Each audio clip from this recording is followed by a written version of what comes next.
Hi. Um,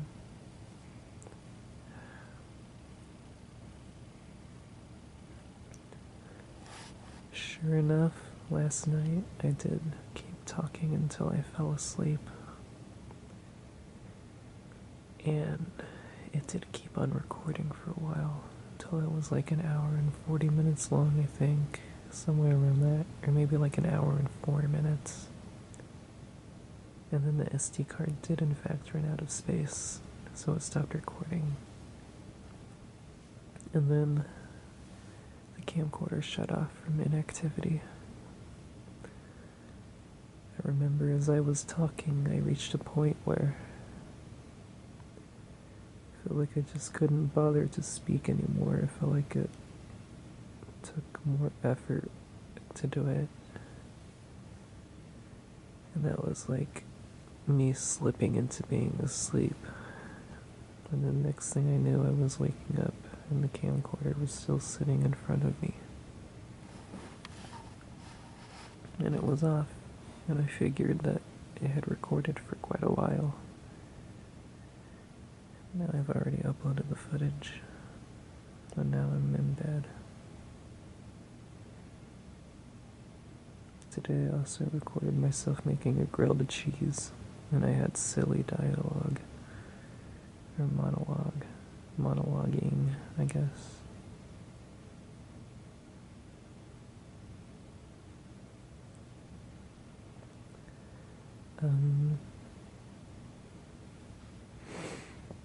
I want to, need to think about what I want to talk about. I need to stop trying to talk with that lilting ASMR tone, where I sort of trail off like that. I should stop doing that. It's just that I'm trying to be quiet. I should be proper and have all of my sentences end with a glottal stop. That's how I always do it. There's a little exhale after I stop talking. Sometimes.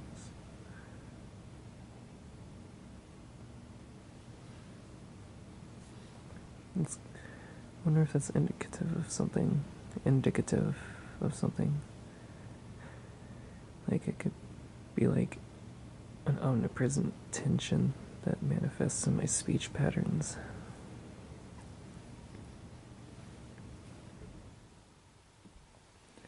The heating vent just shut off and now I'm more paranoid about being heard talking. I don't know if my voice can even carry through the walls, but the apartment is probably pretty quiet right now.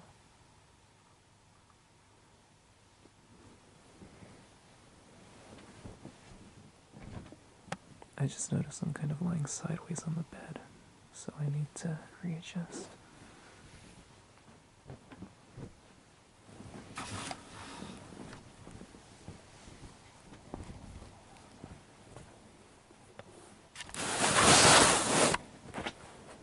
There we go.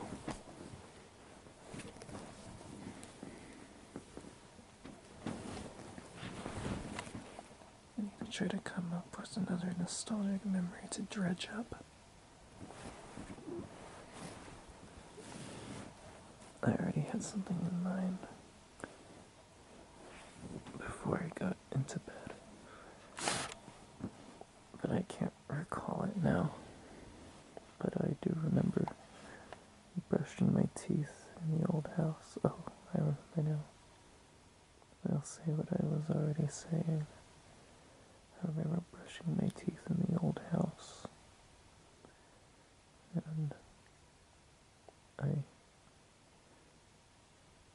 And one day all I did was rinse water through my teeth, and I showed my mom, and she said I looked alright.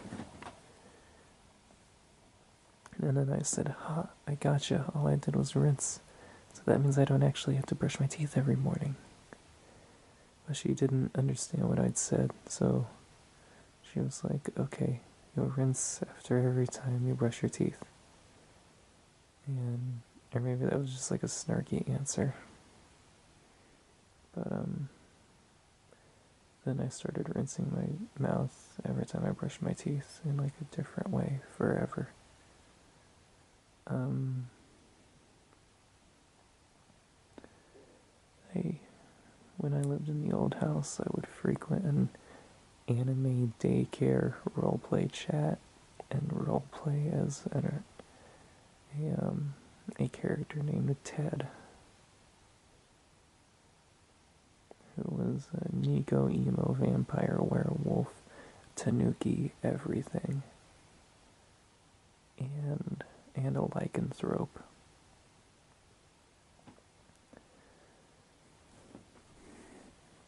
And one time on that website, I had a quote-unquote girlfriend named Haley, but eventually my browser cookies got cleared, and your friends list was just temporary. Well, not temporary, but very fragile because it was stored in your browser cookies. And then I lost track of her and never talked to her again because she was gone. That was a very tragic loss of data because there was a lot of other friends who I had no way of contacting. Well, it's not like I even talked to any of them anymore. In fact, they were just completely random people who I'd clicked add on. Because it's not even a request, it just adds them to the list. I never talked to them, but it was like... It was just a list. It was just a nice list. Each entry represented something.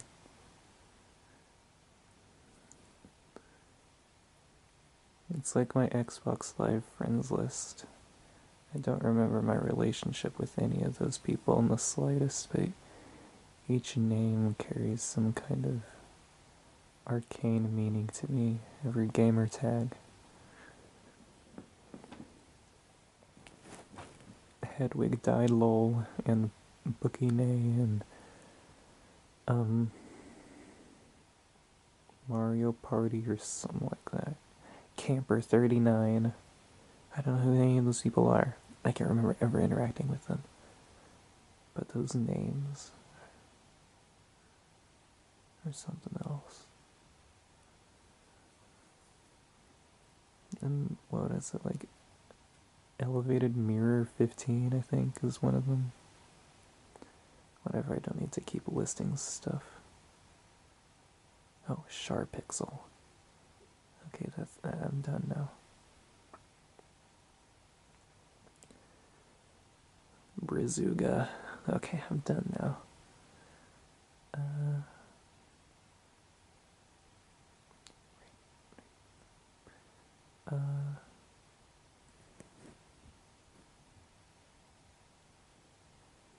Okay, I got sidetracked. The memory I have with the old house was that I was in that daycare anime roleplay chat. And this is when I was like 9, and I had this picture of like a generic, like the face of a generic anime girl on the screen. I think she was like a demon or something. And the computer froze, and then I heard the front door opening, and I panicked and unplugged the computer and said something was wrong with it, so that I had to unplug it. This was because I felt like anime was some kind of secret thing that nobody could know existed. It was around the same time that I was also insecure about listening to rock music, because I actually thought that people would think it was like bad, like evil or something.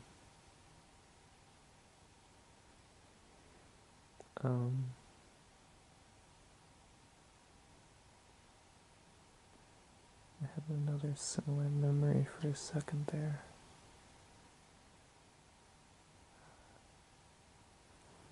Computer was frozen. Oh yeah. On Newgrounds, I found this instructional video on how to change what your start menu says when you're on your shitty Windows XP computer.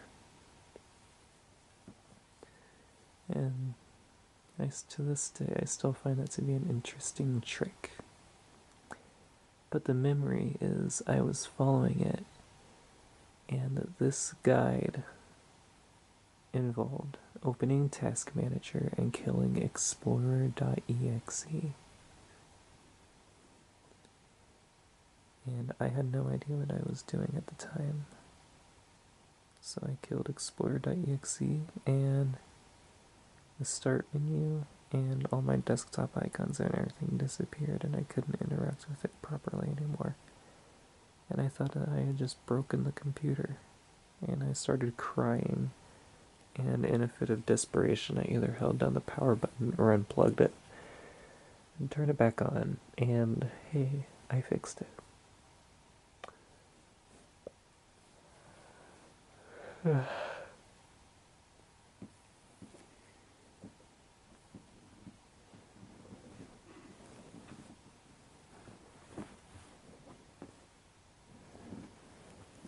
What else is there?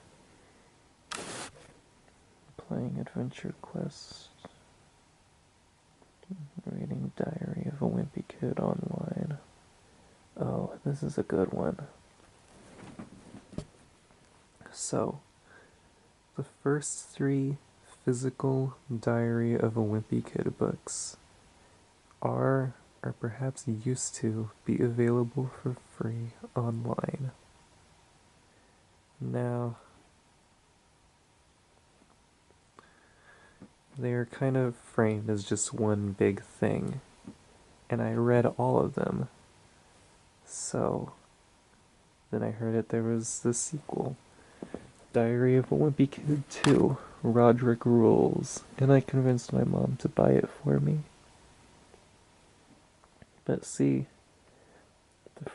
the thing I'd read online, I thought that was book 1, but it was actually a compilation of the first 3 books. So I thought that the second book was just a rehash of stuff I'd already read. I just thought, wow, it's clear that this man has blatantly published reused material as a sequel.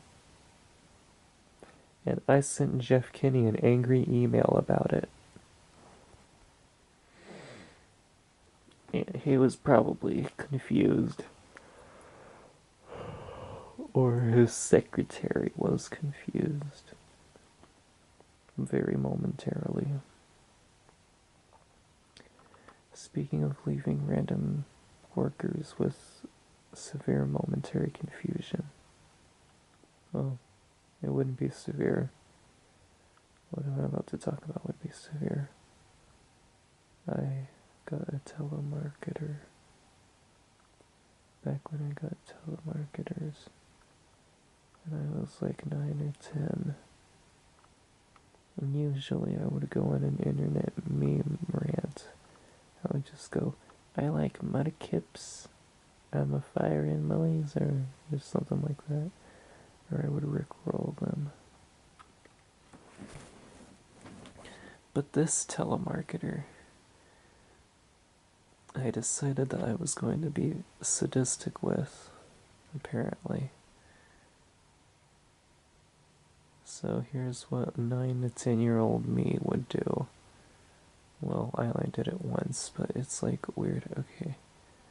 I said to the telemarketer something like, sorry, I can't talk right now. Both my parents just died in a car crash. And there was just dead silence from the other end of the line. And then I said, just kidding, and hung up. And yeah, I sure showed that sucker for calling my household. One time I was in the backyard with some other kids in some kind of special context. And I spelled supercalifragilisticexpialidocious. And maybe also anti-disestablishmentarianism.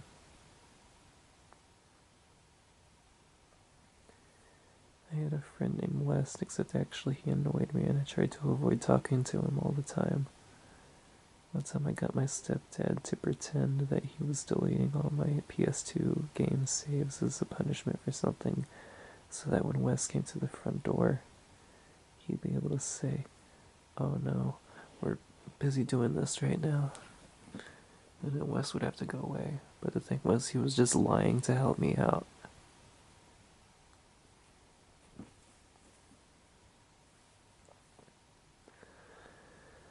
When I lived in the old house, our neighbor, who I never interacted with ever, this, like, middle-aged woman, I think, killed herself. She sat in her car in the garage so that she inhaled the exhaust. And some kind of regularly occurring alarm inside of her house remained. A periodic, regular beeping. And it made me and Wes think that the house was haunted.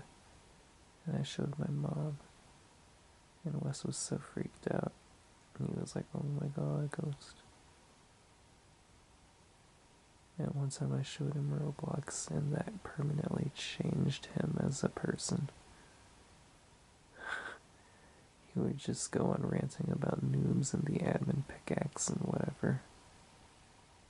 That was interesting.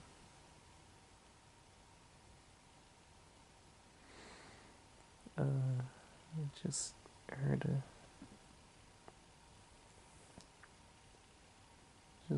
a I heard the Discord sound muffled from the living room, which means that there might be something on my phone. And it's either a private message or just a random server that has notifications turned on. But I've already kind of gone out of a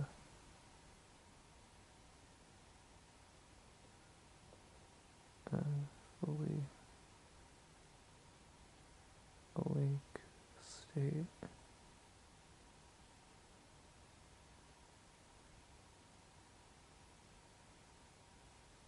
I need like a central theme of these memories, or some kind of conclusion drawn from them or something. I mean, that would be contrived, but I just feel dumb doing some endless clip show, because I'm sure I have like 20 billion random scattered memories I could technically recount if I wanted to. And I'll just never find something else to talk about. The heating just came back on, the AC vent, so now I feel more comfortable again.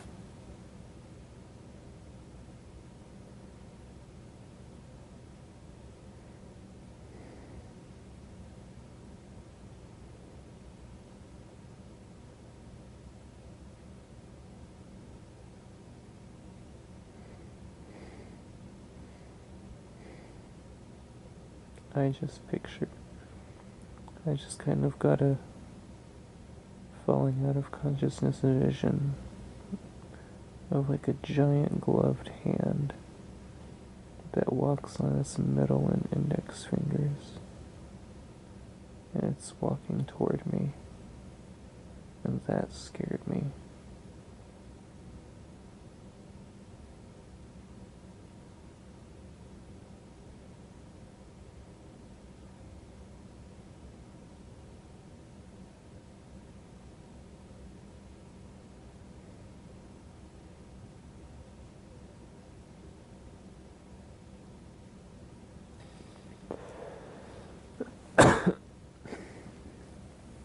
Sometimes I don't use a pillow, and it makes me turn my head in a way that sort of awkwardly compresses my windpipe in a way that doesn't really restrict my breathing, but after a while it builds up into an uncomfortable sensation that comes out as a cough. It might be bad for my neck, I don't know. I've never read about the benefits of pillows or whatever.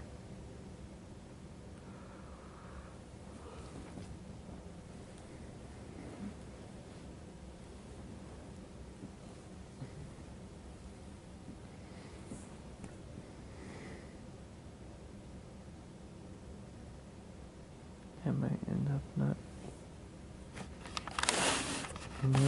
not talking for very long here before the video becomes a long period of silence. Probably not as long, though, because the camera's battery